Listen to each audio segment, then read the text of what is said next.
चलिए दोस्तों, आज हम पढ़ते हैं ये मध्य प्रदेश का बहुत ही ज्यादा इंपॉर्टेंट टॉपिक, जैसा कि आप व्हाइट बोर्ड में देख भी पा रहे होंगे, मध्य प्रदेश के खनिज संसाधन। आज हम मध्य प्रदेश के खनिज संसाधनों को पढ़ेंगे। जैसा कि आप जानते हैं कि खनिज किसे कहा जाता है। खनिज दोस्तों उसे कहा जाता है जो जमीन के नीचे से, देसी शब्दों में यदि बात करें तो जो जमीन से नीचे से निकाला जाता है, खदानों के माध्यम से निकाला जाता है, उसी को ही खनिज कहा जाता है। दोस्तों यदि खनिज की बात करें तो हम इसको चार भागों में बांटकर पढ़ेंगे। सबसे पहले धात्विक खनिज, और दूसरा है अधात्विक खनिज, तीसरा है आणविक खनिज या जिसे हम एटॉमिक एनर्जी के रूप में जानते हैं, और चौथा है जीवाश्म। ठीक है, तो यह इन खनिजों को हम पढ़ते हैं। सबसे पहले यदि बात करें धात्विक खनिज की, तो धात्विक खनिज उसे कहा जाता है दोस्तों जिसमें लोहे के अंश पाए जाएं, वो धात्विक खनिज कहलाता है। जैसे कि तांबा, जैसे मैग्नीज, जैसे सोना, जैसे लोहा, जैसे टंगस्टन, जैसे बॉक्साइट, जैसे टिन। ठीक है, यदि बात करें अधात्विक खनिज जिसमें लोहे के अंश ना पाए जाएं, यह बुरबुरे टाइप के होते हैं। यदि लोहा होता तो थोड़ा मजबूत होते, लेकिन ये मजबूत टाइप के नहीं होते हैं। जैसे अभ्रक है, जैसे रॉक फॉस्फेट है, जैसे हीरा है, जैसे ग्रेफाइट है, जैसे चूना पत्थर है। यदि बात करें आणविक खनिज यानी जिसे हम एटॉमिक एनर्जी के रूप में जानते हैं, यह है यूरेनियम। दोस्तों यह यूरेनियम। ठीक है, और यदि बात करें जीवाश्म की, तो यहाँ पर हम कोयले को पढ़ेंगे। इसके अंदर भी परंपरागत और गैर परंपरागत करके इसको दो भागों में बांटा गया है। ठीक है, लेकिन हमको इतना नहीं पढ़ना है क्योंकि हम मध्य प्रदेश पढ़ रहे हैं। जब हम ज्योग्राफी में आपको भारत के खनिज पढ़ाएंगे तब उसमें ज्यादा अच्छे से बताएंगे, क्योंकि हम सिर्फ उन्हीं खनिजों की यहाँ पर चर्चा कर रहे हैं जो खनिज हमारे मध्य प्रदेश में पाए जाते हैं। ठीक है, तो इन मध्य प्रदेश में पाए जाने वाले खनिजों की ही चर्चा होगी दोस्तों। तो चलिए देख पा रहे होंगे आप मध्य प्रदेश में पाए जाने वाले खनिजों की। तो यदि हम बात करें दोस्तों, जैसा कि आप देख पा रहे हो, इन सभी खनिजों को हम पढ़ेंगे, एक एक करके पढ़ेंगे, लेकिन सबसे पहले हम इंपॉर्टेंट खनिजों को पढ़ते हैं जो हमारे मध्य प्रदेश में बहुत ही ज्यादा इंपॉर्टेंट खनिज है, उनको हम पढ़ते हैं। तो सबसे पहले हम कोयले की बात करेंगे। हाल ही में आपने देखा है कि कोयले पर बड़ा मतलब संघर्ष चल रहा है कि देश के अंदर कोयला खत्म होने वाला है, लेकिन अब हम देखते हैं कि ये कोयले के बारे में समझते हैं। तो मध्य प्रदेश के वासियों, आप समझने की कोशिश करिएगा कि यह यदि हम कोयले की बात करें तो कोयला हमारे यहाँ दोस्तों यह विंध्य क्षेत्र में, यह दोस्तों यह रीवा, शहडोल, सिंगरौली, उमरिया जैसे जिलों पर यह पाया जाता है। यदि आप बात करें, यदि हम देखें तो इसे हम ये पूरे क्षेत्र को ये काले कलर से मैंने डायग्राम में बनाया है। इस कोयले को काले कलर से ही बनाया है क्योंकि कोयला काला होता है, और ये काला तो भले है लेकिन इसका इज्जत सम्मान बहुत है दोस्तों, क्योंकि भारत के अंदर जितनी भी बिजली बनाई जाती है वो सब कोयले से ही बनाई जाती है, 60% लगभग समझिएगा। ठीक है, तो ये कोयला तो हीरा है, असली हीरा तो है यही, क्योंकि बिजली के बिना तो आप रह नहीं सकते हैं। ठीक है, तो मोबाइल कैसे चलाएंगे? सबसे बड़ा तो आपका मोबाइल ही है जो आपका एकदम दिल की धड़कन है, और चार्ज कैसे होगा? तो कोयले को बहुत अच्छे से समझिए कि कोयले की यदि हम बात करें तो कोयले को यदि देखिएगा कि सिंगरौली कोयला पेटी, सबसे पहले सिंगरौली जिले में स्थित यह सिंगरौली कोयला पेटी, यह भारत की सबसे मोटी कोयला की पेटी है। ये भारत में सबसे ज्यादा इसकी यदि बात करें तो ये सबसे मोटी इसकी लेयर है। इसी को हम भारत की सबसे मोटी कोयला की पेटी कहते हैं। और यह हम यदि बात करें, कभी कभी एग्जामिनर यहां से आपसे पूछ भी सकता है कि कितनी मोटी है ये कोयला की पेटी, तो 136 मीटर है दोस्तों इसकी मोटाई इस कोयला पेटी की। तो याद रखिएगा, सिंगरौली भारत का सबसे मोटी कोयला की पेटी है। यदि बात करते हैं दोस्तों अब शहडोल और रीवा वाले क्षेत्रों की, तो यह शहडोल का जो क्षेत्र है, यहाँ पर सुहागपुर नाम की जगह पर, यह शहडोल की सुहागपुर नाम की जगह पर यह हमारे मध्य प्रदेश का सबसे बड़ा कोयला क्षेत्र है। यदि इसके क्षेत्रफल की बात करी जाए तो 4142 वर्ग किलोमीटर के क्षेत्रफल पर यह फैला हुआ है सुहागपुर कोयला क्षेत्र, याद रखिएगा। यदि बात करते हैं दोस्तों कोयले में ही और बात करते हैं, यदि उमरिया की जिले की बात करी जाए तो यह मध्य प्रदेश की सबसे यह छोटी कोयला की पेटी है। यदि इसके एरिया की बात करें तो 154 वर्ग किलोमीटर के क्षेत्रफल में यह फैला हुआ है। ये सबसे कम उमरिया जिले में स्थित ये कोयला की पेटी। यदि बात करें दोस्तों जोहिला कोयला की क्षेत्र की, यहाँ पर मैंने डायग्राम में बनाया है, यह जोइला कोयला क्षेत्र यह भी उमरिया जिले में स्थित है। यदि बात करें कोरार कोयला क्षेत्र, यह दोस्तों शहडोल जिले में स्थित है, और ये पूरे काले कलर से अंदर ये जो मैंने बनाया है ये सब का सब मध्य भारत का कोयला क्षेत्र कहा जाता है। ये मध्य भारत का कोयला क्षेत्र है, जैसे हम विंध्य कोयला क्षेत्र के नाम से जानते हैं। इसी को ही दोस्तों विंध्य कोयला क्षेत्र कहा जाता है। ठीक है, तो याद रखिएगा इस कोयले क्षेत्र को। और बात करते हैं, अभी कोयले की बात होगी, ध्यान रखिएगा अभी सिर्फ और सिर्फ कोयले पे ही बात होगी, क्योंकि कोयला बहुत ज्यादा हमारे मध्य प्रदेश में है। और याद रखिएगा ये कोयले के बारे में तो और बातें करते हैं। चलिए, तो यदि बात करी जाए कि कोयले के बारे में और ज्यादा यदि हम देखें तो बैतूल जिले में स्थित है दोस्तों यहाँ पर शाहपुर कोयला क्षेत्र। यह शाहपुर कोयला क्षेत्र बैतूल और होशंगाबाद जैसे जिलों में स्थित है। यह शाहपुर कोयला क्षेत्र, यह होशंगाबाद से तवा नदी निकलती है, तो नर्मदा की सहायक नदी है। इन्हीं के तटों पर ये, इन्हीं के अगल बगल के क्षेत्रों में ये शाहपुर कोयला क्षेत्र स्थित है दोस्तों, याद रखिएगा। यदि बात करें हम मोहपानी कोयला क्षेत्र की, तो यह जबलपुर और नरसिंहपुर जैसे जिलों में स्थित है। यह मोहपानी कोयला क्षेत्र, याद रखिएगा इसको भी। यदि बात करें दोस्तों छिंदवाड़ा की, तो छिंदवाड़ा में आप देख पा रहे हैं कि यह पेंच कोयला क्षेत्र, पेंच नदी यहीं से निकलती है, तो नदियों के किनारे ही कोयला ज्यादातर पाया जाता है, नदी घाटियों के किनारे ही गोंडवाना की चट्टानों में ये पाया जाता है, याद रखिएगा। तो पेंच कोयला क्षेत्र भी यहीं पर स्थित है दोस्तों, और यहाँ पर छिंदवाड़ा में ही निकलती है कलहन नदी, तो यहीं के इसी नदी के तटों पर यह कोयला क्षेत्र भी यहीं पर स्थित है, कलहन कोयला क्षेत्र, ठीक है। तो इस तरह आपने ये पढ़ा कोयला क्षेत्रों को, इस तरह हमने यहाँ के कोयला को जब पढ़ा तो इसे विंध्य क्षेत्र के नाम से हम जानते हैं, जिसे मध्य भारत का कोयला क्षेत्र कहा जाता है। यदि इस बारे कोयला क्षेत्र पेटी की बात करें तो इसे दोस्तों आप देख पा रहे होंगे, ये एरो करके मैंने बनाया है, जिसे हम सतपुड़ा कोयला क्षेत्र कहते हैं। क्या कहते हैं? सतपुड़ा कोयला क्षेत्र, जैसा कि आप व्हाइट बोर्ड में देख भी पा रहे होंगे, ठीक है। और इसी को ही हमारे यदि बात करें तो इसी को ही उपनाम से कोयले की अर्धवृत्ताकार पेटी भी कहते हैं। इसी सतपुड़ा कोयला क्षेत्र को ही कोयले की अर्धवृत्ताकार पेटी भी कहते हैं। जैसे इसे मध्य भारत का कोयला क्षेत्र को विंध्य कहते हैं, विंध्य कोयला क्षेत्र, इसी तरह इस सतपुड़ा कोयला क्षेत्र वाले को हम क्या कहते हैं? कोयले की अर्धवृत्ताकार पेटी कहते हैं। तो इस तरह आपका ये कंप्लीट होता है ये कोयले के बारे में सारी जानकारियां। यदि अब बात करें हम दोस्तों, यह कोयला हमारे, यदि हम बात करें इसका स्थान क्या है मध्य प्रदेश के अंदर, तो दोस्तों हमारे मध्य प्रदेश के अंदर कोयले की 4 प्रकार होते हैं, ठीक है। और जिसमें से दूसरे श्रेणी का कोयला हमारे पास, द्वितीय श्रेणी का कोयला बिटुमिनस नाम का श्रेणी का कोयला हमारे पास हमारे मध्य प्रदेश में होता है, और भारत में सर्वाधिक यही कोयला उगता है दोस्तों। 95% क्षेत्रफल पर जो कोयला निकाला जाता है भारत देश के अंदर, वो सब बिटुमिनस यानी द्वितीय श्रेणी का कोयला होता है, और हमारे मध्य प्रदेश में भी यही बिटुमिनस प्रकार का कोयला निकाला जाता है, ठीक है। तो इस तरह आपने इस कोयले को पढ़ा। अब हम बात करते हैं किसी दूसरे खनिजों की दोस्तों। तो अब यदि हम बात करें थोड़ा सा और कोयले के बारे में जानने की कोशिश करते हैं। यह कोयला यदि बात करें तो पूरे भारत में हमारे मध्य प्रदेश का उत्पादन में चौथा स्थान है। पहला स्थान दोस्तों छत्तीसगढ़ का है, हमारा मध्य प्रदेश का जो स्थान है वो चौथा नंबर का है। ये भी एक वन लाइनर फैक्ट के तौर पर याद रखिएगा। मध्य प्रदेश हम पढ़ रहे हैं तो यहाँ से एग्जामिनर यहाँ से एक क्वेश्चन पूछ सकता है कि हमारा चौथा स्थान है, याद रखिएगा।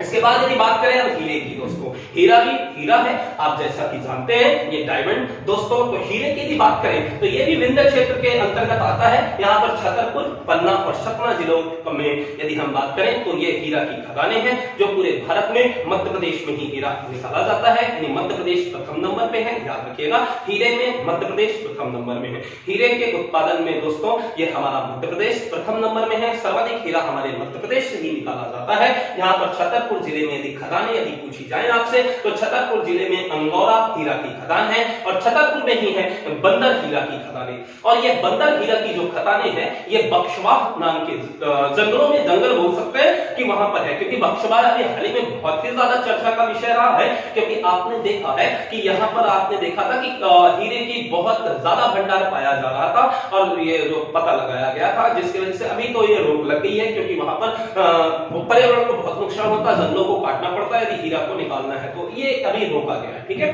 तो ये चर्चा का विषय रहा बक्सवाह, ठीक है, याद रखिएगा। यदि हम बात करें पन्ना की, तो पन्ना जिले में दोस्तों ये हिनौका हीरा की खदानें हैं, और मझगावा हीरा की खदानें भी पन्ना जिले में हैं, याद रखिएगा। यदि बात करें सतना जिले की तो कोवरिया यह खदानें दोस्तों यह सतना जिले में ये हीरो की खदानें हैं, याद रखिएगा, ठीक है। तो इस तरह आपने हीरो को भी पढ़ लिया। अब दोस्तों हम तीसरे किसी खनिज पे आते हैं, इंपॉर्टेंट है ना, तो हम आते हैं दोस्तों मैग्नीज पे। नीले कलर से मैंने मैप में बताया है, आप देख पा रहे हैं। यदि हम मैग्नीज की चर्चा करें तो ये मैग्नीज में दोस्तों आप देख पा रहे हैं कि गोवाई मैग्नीज खदान, ये गोवाई मैग्नीज खदानें दोस्तों आप देख पा रहे होंगे, ये गोवाई मैग्नीज खदानें ये छिंदवाड़ा जिले में स्थित है। लेकिन सबसे ज्यादा फेमस जो खदानें हैं मैग्नीज की वो भारवेरी मैग्नीज की खदानें हैं। ये भारवेरी मैग्नीज की खदानें हैं जो बालाघाट और छिंदवाड़ा जिले में इसका देखेंगे इसका विस्तार है। ठीक है, बालाघाट और छिंदवाड़ा जिलों में इसका विस्तार है। ये भारवेली मैग्नीज की खदानें, ये भारवेली की बात करी जाए तो यह एशिया की सबसे बड़ी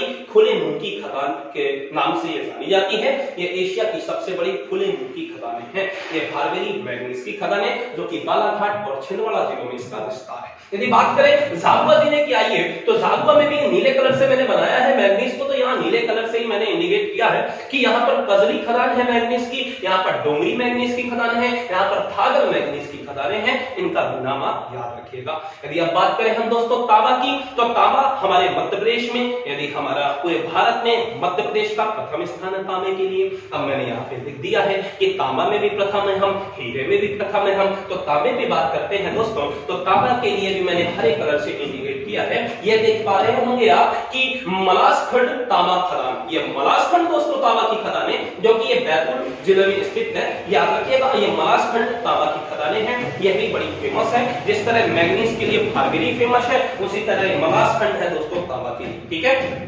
और भारत का 22% तांबा एचसीएल कंपनी के अंतर्गत ये निकाला जाता है, जिसका दोस्तों एचसीएल का फुल फॉर्म आप जानते होंगे, हिंदुस्तान कॉपर लिमिटेड। ठीक है, यही ये कंपनी है जो कि ये यहाँ पे तांबा निकालने का कार्य करती है। ठीक है, तो इस तरह आपने तांबा को भी पढ़ लिया। यदि और हम खनिजों की बात करें तो हमने तांबा भी पढ़ा, मैग्नीज भी पढ़ा, कोयला भी पढ़ा, हीरा भी पढ़ा, ये महत्वपूर्ण खनिज थे। ठीक है, और भी बहुत सारे ही महत्वपूर्ण है। ठीक है, एग्जाम पॉइंट ऑफ व्यू से सारे ही महत्वपूर्ण है। तो चलिए इनको वन लाइनर फैक्ट के तौर पे हम थोड़ा थोड़ा चर्चाएं करते हुए इन पे पढ़ते हैं। तो यदि बात करें अब हम सोने की दोस्तों, सोना हमारे मध्य प्रदेश में सीधी, सिंगरौली और कटनी जिलों में पाया जाता है। मतलब यहीं पर ही आप देखेंगे कि सीधी, सिंगरौली और कटनी जिलों में इसका भंडार पाया गया था। और ये सीधी के मझौली में, सिंगरौली के चकरिया में और कटनी के इमलिया में ये नाम की जगहों पर यहाँ पर सोना का भंडार पाया गया था। ठीक है, यदि बात करते हैं लोहा की, लोहा जबलपुर कटनी में पाया जाता है, जबलपुर और कटनी जिलों में पाया जाता है दोस्तों यह लोहा। ठीक है, तो ये देख लीजिए थोड़ा सा अच्छे से, इसे जबलपुर और कटनी जैसे जिलों पे पाया जाता है। और वेलाडीला, वेलाडीला एक लिमिटेड, एक छत्तीसगढ़ की एक कंपनी है। वेलाडीला लिमिटेड एक कंपनी है। वेलाडीला खदान से मत लगाइएगा, ये खदानें भी हैं लेकिन ये छत्तीसगढ़ में खदानें हैं, लेकिन अपने को इससे मतलब नहीं है। ये वेलाडीला कंपनी का नाम है और यह यही कार्य करती है इनको लोहा निकालने का। ठीक है, तो जबलपुर कटनी में इसमें यह लोहा पाया जाता है। यदि बात करें दोस्तों गेरू की, यह गेरू भी एक प्रकार का खनिज है और यह सतना में पाया जाता है और यहाँ पर बेहद की खदानें हैं, इसका नाम है बेहद। ठीक है, और ये सबसे अच्छी बात इसमें ये है और सबसे इंपॉर्टेंट बात भी यही बन जाती है कि मध्य प्रदेश में इसका प्रथम स्थान है। मतलब पूरे देश के अंदर गेरू हमारे सतना जिले में पाया जाता है और ये मध्य प्रदेश में प्रथम स्थान है, मध्य प्रदेश का इसका प्रथम स्थान। ठीक है, इस गेरू के लिए। तो तांबा में भी हम प्रथम हो गए दोस्तों, हम गेरू में भी प्रथम हो गए, हम हीरा में भी प्रथम हो गए। तो आप देख पा रहे हैं ना, तांबा में भी प्रथम है, हीरा में भी प्रथम है, गेरू में भी हम प्रथम नंबर पे हैं, हमारा मध्य प्रदेश, याद रखिएगा। ठीक है, और आगे बढ़ते हैं। अब यदि बात करें टंगस्टन की तो ये होशंगाबाद के अगर गांव में ये टंगस्टन पाया जाता है। ठीक है, होशंगाबाद के अगर गांव में। यदि बात करें कोरंडम की तो ये सिंगरौली और सीधी जैसे जिलों में इसका विस्तार पाया जाता है दोस्तों कोरंडम का। ठीक है, और यह एल्यूमिनियम का अयस्क होता है कोरंडम। बॉक्साइट की बात करें तो बालाघाट, अनूपपुर, कटनी जैसे जिलों पे ये बॉक्साइट हमारे मध्य प्रदेश के अंदर निकलता है और यह भी एक बॉक्साइट भी क्या होता है, एल्यूमिनियम का अयस्क होता है। यदि बात करें दोस्तों और दूसरे खनिजों की, सारे खनिज हम पढ़ेंगे। अब धात्विक और अधात्विक से कोई मतलब नहीं, एक साथ हम पढ़ते जा रहे हैं। ठीक है, मैंने यहाँ पे एक चार्ट के माध्यम से आपको बता दिया था कौन सा धात्विक है, कौन सा अधात्विक है, कौन सा एटॉमिक है और कौन सा दोस्तों जीवाश्म है। तो बात करते हैं हम सुरमा की दोस्तों। सुरमा जबलपुर में, सुरमा जो आंख में लगाया जाता है वो जबलपुर में पाया जाता है। यहाँ पे जगह नहीं कि संगमरमर को भी याद रखिएगा, संगमरमर नगरी के नाम से जाना जाता है इस जबलपुर को दोस्तों। तो संगमरमर भी जबलपुर जिले से ही निकलता है। ग्रेफाइट की बात करें तो ये बैतूल दोस्तों, ग्रेफाइट के लिए है बैतूल और इसको याद रखिएगा। ठीक है, बात करें यदि चूना पत्थर की तो यह सतना और कटनी और जबलपुर जैसे जिलों में यह पाया जाता है ये दोस्तों चूना पत्थर। ठीक है, तो इस तरह आप यहाँ पर खनिजों को भी आपने देखा और कुछ खनिजों को देखते हैं। जैसे झाबुआ जिले में है दोस्तों एस्बेस्टस। ठीक है, ये एस्बेस्टस की सीटें होती है, आप जानते होंगे। तो झाबुआ एस्बेस्टस मतलब एस्बेस्टस जो है एक खनिज, ये झाबुआ जिले में इसका विस्तार है। और साथ ही साथ यह यदि बात करें हम तो इसमें यदि बात करें अब डोलामाइट की, डोलामाइट खनिज की बात करते हैं। ठीक है, ये डोलामाइट डोलामाइट खनिज की यदि बात करें तो ये डोलामाइट खनिज दोस्तों ये आप देखेंगे झाबुआ और अलीराजपुर दोनों जिलों में इसका विस्तार पाया जाता है। ये डोलामाइट खनिज का झाबुआ और अली एरो करके मैंने बना दिया, आप व्हाइट बोर्ड में डायग्राम में देख पा रहे होंगे। ये झाबुआ में भी है और ये डोलामाइट जो है ये अलीराजपुर जैसे जिलों में भी है और ये मध्य प्रदेश में इसमें भी हम प्रथम है, यानी मध्य प्रदेश प्रथम। हम किस किस चीज में प्रथम हो गए, ये भी एक वन लाइनर फैक्ट बनेगा कि हम किस किस खनिजों में हमारा भारत में प्रथम नंबर पे हैं हम। तो सबसे पहले हीरा में हम प्रथम है, क्योंकि मध्य प्रदेश के वासी हैं तो हीरा तो है ही है हम, इसलिए हीरा अपने आप से अंदाजा लगाइएगा कि आप भी हीरा हो अपने माँ बाप के लिए, अपने मध्य प्रदेश के लिए। तो ऐसे याद रखिएगा कि आप जो है हीरा में प्रथम हो, आप तांबे में भी प्रथम हो। आप तांबा भी अपने आप से लगा लीजिए कि आप तांबा होंगे, इसलिए तांबे में भी आप प्रथम हो गए। आप गेरू में भी प्रथम हो गए, आप डोलामाइट में भी प्रथम हो गए। तो हम तांबा में प्रथम है, हम हीरे में प्रथम है, हम गेरू में प्रथम है और हम डोलामाइट में प्रथम है, यानी हमारे मध्य प्रदेश का प्रथम स्थान है इन 4 चीजों में, इन 4 खनिजों में। इस तरह आप याद रखिएगा, ठीक है। तो इस तरह आपने आज ये टॉपिक पढ़ा और भी बहुत सारे इसके वन लाइनर फैक्ट दोस्तों बनते हैं। जैसा कि यदि हम देखें तो इससे एग्जामिनर इसी तरह खदानों से भी क्वेश्चन पूछ सकता है, इनसे जुड़े और विशेषताओं से भी क्वेश्चन पूछ सकता है। तो आप इन सभी को अच्छे से याद कर लीजिएगा। इस व्हाइट बोर्ड में जितना भी मैंने डायग्राम बनाया है इसको एक बार आप अच्छे से डायग्राम को बनाइएगा और उसे नोट डाउन कर लीजिएगा, जिससे आपको दोस्तों अब हम बात करते हैं एक और महत्वपूर्ण खनिज की, जिसका नाम है रॉक फॉस्फेट। ये भी झाबुआ जिले में पाया जाता है, ये रॉक फॉस्फेट, इसको भी याद रखिएगा। इसमें हम देखते हैं कि गुना में इसका निर्यात किया जाता है नेशनल फर्टिलाइजर लिमिटेड के द्वारा, NFL के द्वारा।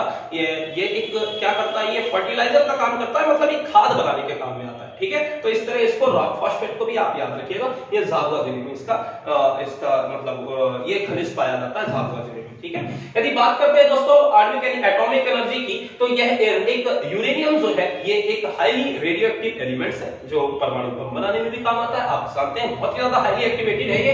तो दोस्तों ये एलिमेंट तो आणविक यानी हम इसे ही एटॉमिक एनर्जी के तौर पर यदि देखें और हमारे मध्य प्रदेश में यह शहडोल जिले में पाया जाता है। मध्य प्रदेश के मात्र शहडोल जिले में यह पाया जाता है। और यदि बात करें बहुत ही कम मात्रा में, भारत में ही वैसे ये बहुत कम पाया जाता है, लेकिन ठीक है मध्य प्रदेश में बहुत ही कम लेकिन पाया तो जाता है। तो एग्जाम में पूछा जा सकता है कि मध्य प्रदेश के शहडोल जिले में पाया जाता है, इसलिए शहडोल को यूरेनियम जिला भी कहते हैं। सबसे अच्छा वन लाइनर फैक्ट बनेगा, शहडोल को क्या कहते हैं, यूरेनियम जिला भी कहते हैं, याद रखिएगा, ठीक है। तो इस तरह आपने आज ये टॉपिक पढ़ा, ये सारा कुछ आपने पढ़ लिया। थोड़ा सा और वन लाइनर फैक्टों की यदि हम बात करें तो चलिए एक और वन लाइनर फैक्ट हम देख लेते हैं कि मध्य प्रदेश में लगभग 20 प्रकार के खनिज पाए जाते हैं। आप इसे नोट डाउन कर लीजिएगा, व्हाइट बोर्ड में जगह नहीं थी इस वजह से मैं नहीं लिख सका, और आप इसको लिख सकते हैं, कॉपी में आप लिख लीजिएगा कि यह हमारे मध्य प्रदेश में लगभग 20 प्रकार के खनिज पाए जाते हैं। चलिए कुछ खनिजों की नीतियों, उद्योगों की जननी कोयला को कहा जाता है, ठीक है। तो उद्योगों की जननी किसे कहा जाएगा, कोयले को कहा जाता है। मध्य प्रदेश की जो खनिज नीति है दोस्तों वो 1995 में चालू हुई। मध्य प्रदेश की यदि बात करें हम कि नई खनिज नीति वो 2010 में चालू हुई। और यदि बात करी जाए कि मध्य प्रदेश खनिज उद्योग निगम की स्थापना या मध्य प्रदेश खनिज निगम की स्थापना दोस्तों वो 1962 में स्टार्ट हुआ था, ठीक है। तो 1962 में मध्य प्रदेश खनिज निगम की स्थापना हो गई। तो इस तरह आपने पढ़ा आज के बहुत ही ज्यादा महत्वपूर्ण और बहुत ही ज्यादा इंपॉर्टेंट इस टॉपिक को दोस्तों, ये मध्य प्रदेश के खनिज। तो आज के लिए इतना ही, आप इसको बढ़िया से कॉपी में नोट डाउन करिएगा। और वीडियो यदि आपको अच्छी लगी हो तो सबको शेयर कीजिए और चैनल को सब्सक्राइब भी कीजिए। तो आज के लिए इतना ही, जय हिंद दोस्तों, धन्यवाद।